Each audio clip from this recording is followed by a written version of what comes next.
I don't know why this has become a reoccurring theme. Seems like every time I go see one of these anime movies, I don't get to doing the video until the next day. Or the next night at this time. Yeah, it's like 11 o'clock here. But finally, an anime movie thing, I don't know what the hell I'm supposed to call this, based off of a show that I'm very familiar with.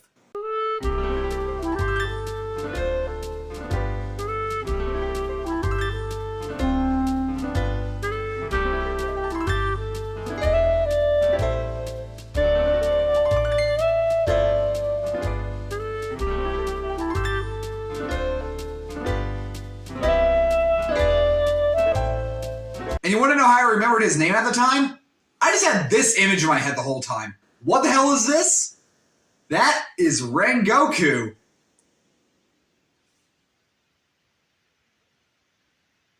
That might be my new favorite thing. That might just even become my picture on YouTube. But now let's talk about the Entertainment District arc. When I first watched this earlier last year, I thought it was so good that I didn't even want to turn it off. The thing that sucked though was that I was still in high school at the time, so eventually I did have to turn it off like halfway through. And when it comes to this season, this has become one of those shows that I think just gets better with every entry. Basically anything that I thought was great in the movie in the first season is like 10 times better here. And I think that's the best compliment you could give to literally anything. One thing I loved a lot more in this season though is that throughout the show, some of these demons have backstories about what their lives were like when they were human, and this season just hands down has the best one so far, which involves this brother and sister duo in which one was born ugly and was hated by everyone, and the other one born beautiful and was admired by everyone. I'm not going to say what happens, but this story even gets to the point where you may tear up a little bit. And in my opinion, episode 10 of this season has some of the best visual animation in the series to date.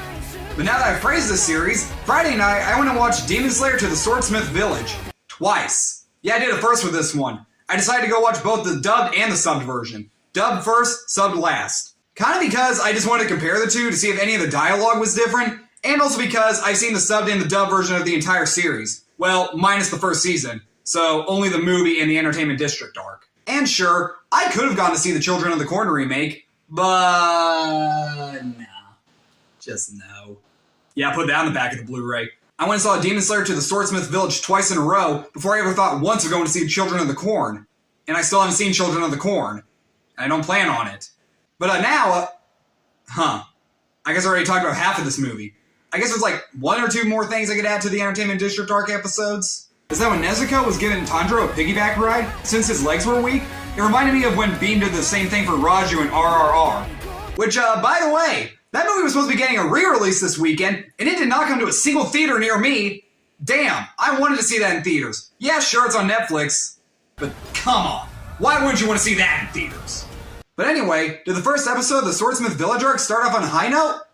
I mean, I think so.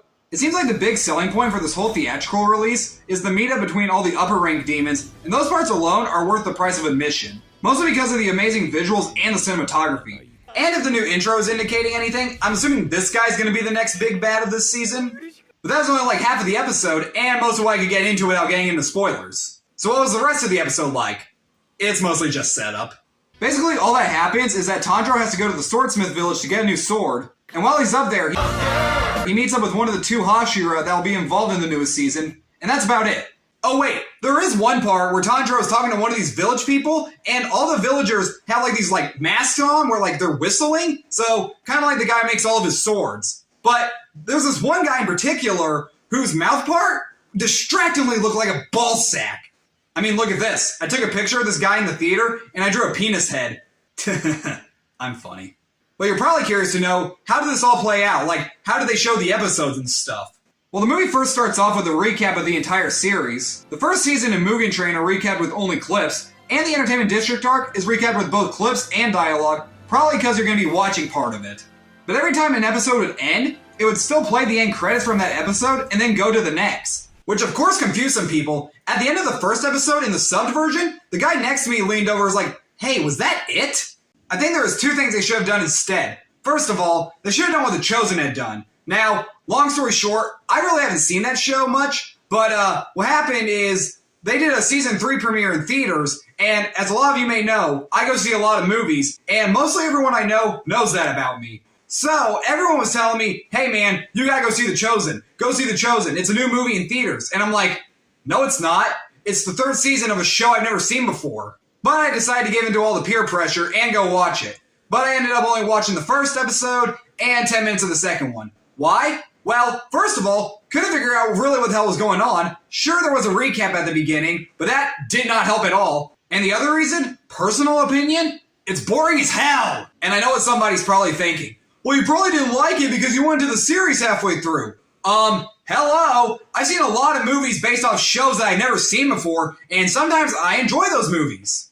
But either way, the show just wasn't for me. But where I'm going with this is the way they played that out is that they showed the first episode, didn't have any end credits for it, and immediately got into the second episode. My best guess for why they did that is that maybe they thought some of their target audience, particularly old people, would see end credits and be like, oh, it's over, time to leave. Demon Slayer totally could have done that because episode 11 starts right off where the last episode left off. The second thing they should have done instead is show the first 3 episodes of the Swordsmith Village instead of 2 episodes that people have already seen. And it's funny that I mentioned that because I found out that some people are not very happy with this because I guess some are going into it thinking it's another movie. So just a fair warning, make sure you know what this is before you go into it. And for those of you who did go into it knowing what it was but came out mad about it, what the hell did you expect?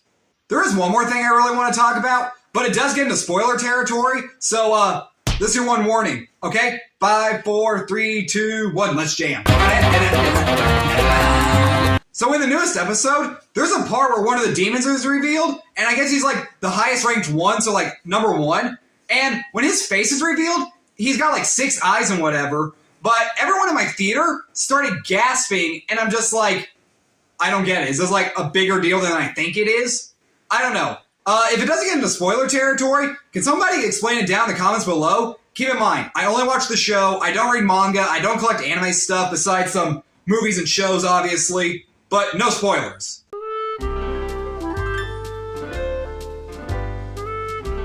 Another thing I want to bring up, and I'm just throwing this out there, so I know they got to use like swords to cut off these demons' heads, and that's what kills them, but I just wonder, if this was like in a different era where they would have guns, could they use guns? Like, could they just like shoot the demon in the head? I don't know, maybe something like this would happen.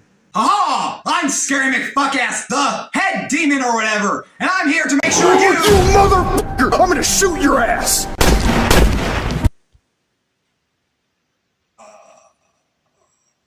But no matter how this played out, I still love seeing Demon Slayer in theaters again. Yeah, I'm sorry this video is a little late, but in between work and having to edit this video, I've been a little busy. Actually, right now, I started this video late Saturday night, and now it's Monday night. So, yeah, this video kind of took a minute. I don't think I really have to grade this, but I'm still going to anyway. I'm going to give Demon Slayer to the Swordsmith Village an A-. Do I just wish they did another movie? I mean, yeah, but I still had a lot of fun watching this. And you're probably wondering, why the hell am I wearing sunglasses? Well, do you notice that this looks a lot brighter? That's because it is. I turned up this light all the way and realized, oh, with it up all the way, you can see everything in my background. But obviously, it's bright as hell. So if I wasn't wearing the sunglasses, I would just be staring at it like this the whole time and it'd be damaging my retina. God, that's bright. Will I be doing this in any more of my videos? I don't know. I'm just kind of testing this out. Thanks so much for watching my, I'm assuming, kind of long video, guys. Hit the subscribe button, like the video, and check out my reviews from last week of Creed 3, Operation Fortune, and my early review of Champions. And this week, I'll be back with Scream 6 and 65. And I'll see you then.